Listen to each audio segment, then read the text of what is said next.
Monaco Info pour cette nouvelle édition estivale. Sans plus tarder, vos titres.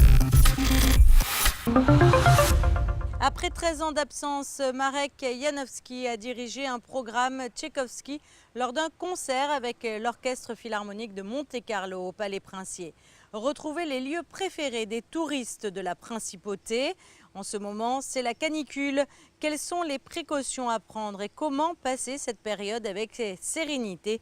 Les solutions dans ce journal. Nous ouvrons ce journal avec un concert qui s'est tenu au Palais Princier, à la tête de l'Orchestre Philharmonique de Monte-Carlo. Le retour d'un grand chef d'orchestre, Marek Janowski, qui après 13 ans d'absence a dirigé un programme Tchaïkovski. Le reportage de José Sacré.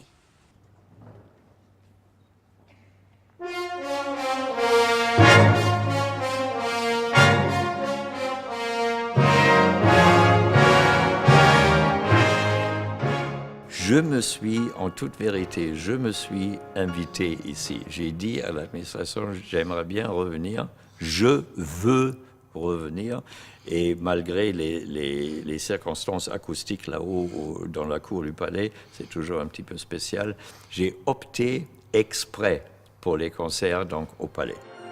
Le maestro Marek Janowski, l'un des plus grands chefs d'orchestre d'aujourd'hui, qui a été de 2000 à 2005 le directeur artistique et musical de l'Orchestre Philharmonique de Monte-Carlo, est pour le plus grand bonheur des musiciens et des mélomanes, de retour, après 13 ans d'absence, à la tête de leur formation monégasque pour 2 concerts. Le premier a été donné le jeudi 2 août dans la cour d'honneur du Palais Princier, avec au programme Tchaïkovski la symphonie numéro 6, Pathétique.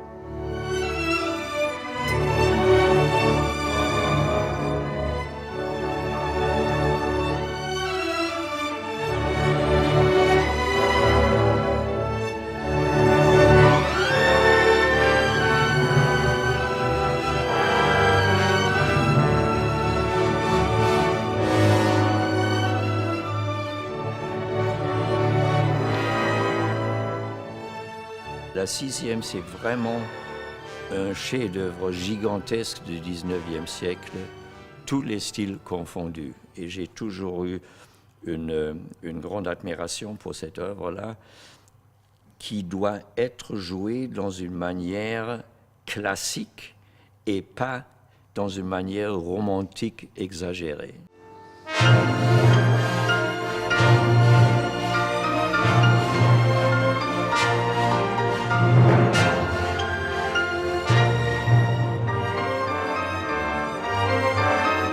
Au même programme, le concerto numéro 1 pour piano et orchestre de Tchaïkovski avec en soliste Anna Vinitskaya. Je connais très très bien cette pianiste, Anna Vinitskaya. On s'est décidé de faire un programme populairissime, Tchaïkovski, donc pour le premier concert là-haut. Populairissime, vous n'avez rien contre quand même? Pas du tout, mais les gens peuvent bien chanter un petit peu avec. Marek Janowski sera à nouveau à la tête de l'Orchestre Philharmonique de Monte-Carlo dimanche 5 août pour le dernier concert dans la cour d'honneur du Palais Princier, avec au programme cette fois la 3e symphonie dite héroïque de Beethoven et le prélude et la mort d'Isolde de Richard Wagner.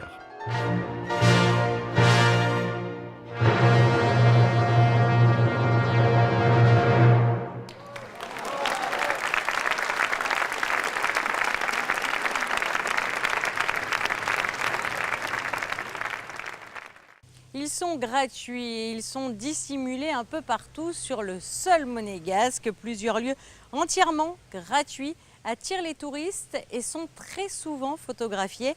Tour d'horizon avec des exemples concrets, Sandrine Nègre. Notre petit circuit, et le terme n'est pas employé au hasard, vous comprendrez dans quelques secondes, débute ici, à l'entrée de Monaco-Ville, avec l'immense cadre de l'artisanal offert au prince Albert II il y a maintenant une dizaine d'années. Un lieu qui constitue un petit havre de paix et une pause verte, comme pour ces passionnés de vélo venus de Belgique. C'est une très bonne idée parce qu'avec les cadres, on fait des choses assez exceptionnelles. Donc on va essayer. Qu'est-ce que vous avez pris justement en photo ? J'ai pris le port, j'ai pris le casino, parce qu'on vient de passer par là. Et j'ai essayé de prendre le palais princier, mais on ne voit pas très bien. Mais on va quand même aller jusque-là. Qu'est-ce qui vous a poussé à venir ici en Principauté ? Mais on fait la Côte d'Azur, donc Menton jusqu'à Saint-Raphaël, Saint-Tropez. Et bon, il faut s'arrêter à Monaco, Monte-Carlo, bien sûr. Le cadre et la principauté dans un premier temps, quoi. Comment vous trouvez justement ce cadre qui est derrière vous? C'est chouette, hein. Avec le port, Un c'est petit sympa. paradis, quoi. Oui, c'est ça, oui. Le lieu offre ainsi aussi un joli point de vue sur de nombreux bâtiments dont les visiteurs ont entendu parler, à l'image du Yacht Club de Monaco. Un peu plus bas, nous sommes désormais à proximité du boulevard Albert Ier. Cette sculpture attire, vous le voyez, les familles et les amoureux des voitures. C'est ce que ça représente en fait par rapport au Grand Prix, bien évidemment. Et puis on n'est pas venu principalement pour ça, mais plutôt pour visiter le musée océanographique. Et donc on en profite pour se balader dans les rues. Mais le Grand Prix, c'est quelque chose de très parlant quand vous pensez à Monaco? Ah bah ouais, je pense que c'est évident pour tout le monde, quoi. Ce tour d'horizon se termine avec la Méditerranée, puisque la principauté et cette mer ont toujours été liées. Cette petite plage accessible gratuitement fait le bonheur, surtout avec ses chaleurs, des touristes, mais aussi des habitués. Je suis de Monaco, donc je viens souvent, je viens toute l'année, du printemps jusqu'à l'automne. Donc ouais, c'est vraiment un des seuls endroits où on a vraiment une eau qui est toujours assez pure. Il y a beaucoup de courants, il n'y a pas beaucoup de méduses. Par contre, il faut être plutôt bon nageur, parce que c'est très vite profond, mais c'est un petit coin de paradis. Ça va, il n'y a pas trop de monde justement, après il y a des touristes? Au mois d'août, ouais. Mais il reste pas longtemps, c'est l'avantage. Il reste une demi-heure, 3/4 d'heure, donc on arrive à récupérer notre plage tôt le matin, c'est pour ça que là on part déjà. Et lorsque la journée s'achève, les badauds apprécient aussi de découvrir Monaco by night, comme disent les anglo-saxons, avec une mise en lumière qui contribue au caractère spectaculaire du paysage urbain de Monaco. Une réflexion du gouvernement est d'ailleurs engagée à ce sujet. Notre région n'est pas épargnée par la canicule et la chaleur devient de plus en plus pénible pour beaucoup d'entre nous. Elle peut aussi avoir des conséquences sur notre santé. C'est pourquoi la direction de l'action sanitaire sensibilise la population une nouvelle fois sur les gestes à prendre pour mieux supporter la chaleur. Dominique Poulain. L'été est bien là et avec lui ses fortes chaleurs. Le mercure grimpe et la sueur coule depuis plusieurs jours. La direction de l'action sanitaire rappelle que les fortes chaleurs présentent des risques pour la santé et prodigue quelques conseils de bon sens pour ne pas trop souffrir de cette canicule. Porter des vêtements amples, légers et de couleur claire en évitant les matières synthétiques. Quand le thermomètre est trop élevé, le corps risque de se déshydrater. Il faut donc boire, évidemment, et même lorsqu'on n'a pas soif. Et contrairement aux idées reçues, les boissons glacées ne sont pas idéales. Une boisson à température ambiante perturbe moins l'organisme. Quant aux boissons alcoolisées et sucrées, elles sont à éviter car elles favorisent la déshydratation. Ne pas hésiter à se rafraîchir, à se mouiller régulièrement, en particulier la tête et les bras. Au-delà de 30 degrés, le corps est mis à rude épreuve. En période de canicule, il est préférable de se réfugier dans des lieux frais comme les parcs et jardins ombragés ou encore les musées. On peut toujours passer la journée à prendre des bains de mer, mais quand la température ne baisse pas, il faut éviter les heures les plus chaudes, entre midi et 16 heures, et mettre de la crème solaire.